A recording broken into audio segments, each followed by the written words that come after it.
Media మిత్రులందరికీ నమస్కారాలు. రేపు అనగా 10వ తేదీన డిసెంబర్ 10వ తేదీన రాష్ట్ర వ్యాప్తంగా పత్తి రైతులు ఎదుర్కొంటున్నటువంటి సమస్యలను పరిష్కరించాలని, రైతాంగాన్ని ఆదుకోవాలని డిమాండ్ చేస్తూ పెద్ద ఎత్తున ఆందోళన కార్యక్రమాలని సిపిఐ, ఆంధ్రప్రదేశ్ రైతు సంఘం రాష్ట్ర కమిటీల ఆధ్వర్యంలో భారీ ఎత్తున జరగబోతా ఉంది. మన గుంటూరులో, ప్రకాశం, గుంటూరు, పల్నాడు తదితర జిల్లాలకు సంబంధించినటువంటి రైతాంగం పాల్గొనబోతూ ఉన్నారు. ఈ ధర్నా కార్యక్రమం చంద్రమౌళి నగర్లోని సిసిఐ కార్యాలయం వద్ద రైతుల ఆక్రందన వినిపించబోతూ ఉన్నాం.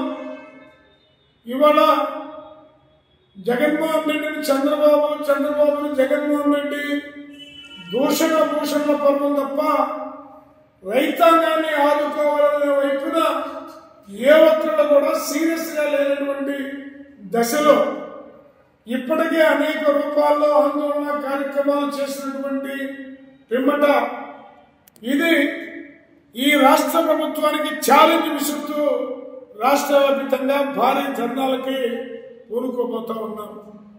ఇవాళ రైతాంగం పరిస్థితి, ముఖ్యంగా పత్తి రైతులు రాయలసీమలో కానీ, కోస్తాంధ్రలో కానీ, ఉత్తరాంధ్రలో కొంత ప్రాంతం కానీ తీవ్రమైనటువంటి మానసిక క్షోభ అనుభవిస్తానంటలో ఏమాత్రం సందేహం లేదు. ఎకరానికి పత్తికి 10 క్వింటాళ్లు దిగుబడి రావాల్సింది ఈ సంవత్సరం కేవలం 3 క్వింటాలు మాత్రమే దిగుబడి రావడం అనేది జరిగింది.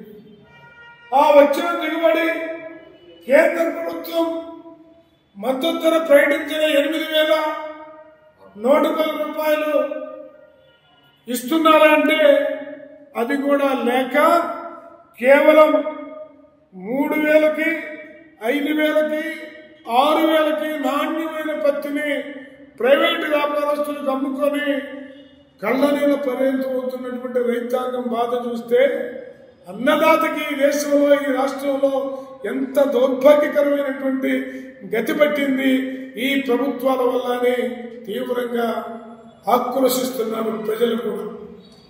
అలాగే వాళ్ళ ఈ నేపథ్యంలో రైతులను ఆదుకోవాలని కోరుతూ 10వ తేదీ జరిగేటటువంటి ధర్నా కార్యక్రమంలో గుంటూరు సిసిఐ కార్యాలయం దగ్గరికి అందరూ పాల్గొనాలని పిలుపునిస్తా ఉన్నాం. దాంతోపాటు ఇవాళ సిసిఐ విధించిన నిబంధనలు సడలించి మద్దతు ధరల ప్రకారం పత్తి మొత్తాన్ని కొనుగోలు చేయాలని, అలాగే తుఫాన్లు, అధిక వర్షాలు, వరదల వల్ల నష్టపోయిన రైతులకు ఇన్పుట్ సబ్సిడీ, పంటల బీమా పథక పరిహారం చెల్లించాలని, డాక్టర్ స్వామినాథన్ కమిటీ సిఫార్సుల ప్రకారం కేంద్ర ప్రభుత్వం కింద పత్తి మద్దతు ధర 12,000గా నిర్ణయించి కొనుగోలు చేయాలని, పత్తి దిగుమతులపై ఉన్నటువంటి 10% సుంకాన్ని రద్దు చేయాలని,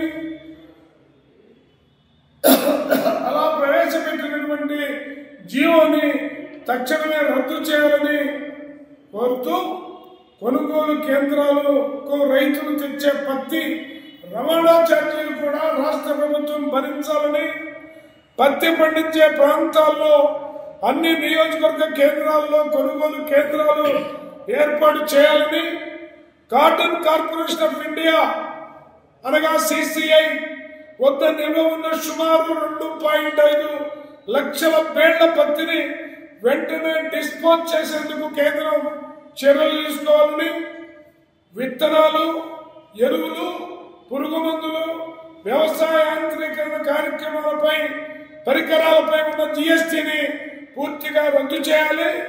రాష్ట్ర ప్రభుత్వం కింటా పత్తికి 3,000 రూపాయలు బోనస్ గా ఇవ్వాలని అత్యంత సాధారణమైనటువంటి డిమాండ్స్ తోటి చేయబోతా ఉన్నాం. చంద్రబాబు నాయుడు ప్రభుత్వం, మోడీ ప్రభుత్వం దిగి వచ్చి రైతులను గనక ఆదుకోకపోతే రాబోయే రోజుల్లో ప్రభుత్వ కార్యాలయాలను ముట్టడిస్తాం, సంబంధిత అధికారుల ఇళ్లను ముట్టడిస్తాం, మరింత ఉధృతం చేస్తామని సిపిఐగా హెచ్చరిస్తూ రేపు సిసిఐ దగ్గర జరిగే ధర్నాకు అందరూ పాల్గొనాలని విజ్ఞప్తి చేస్తా ఉన్నాం.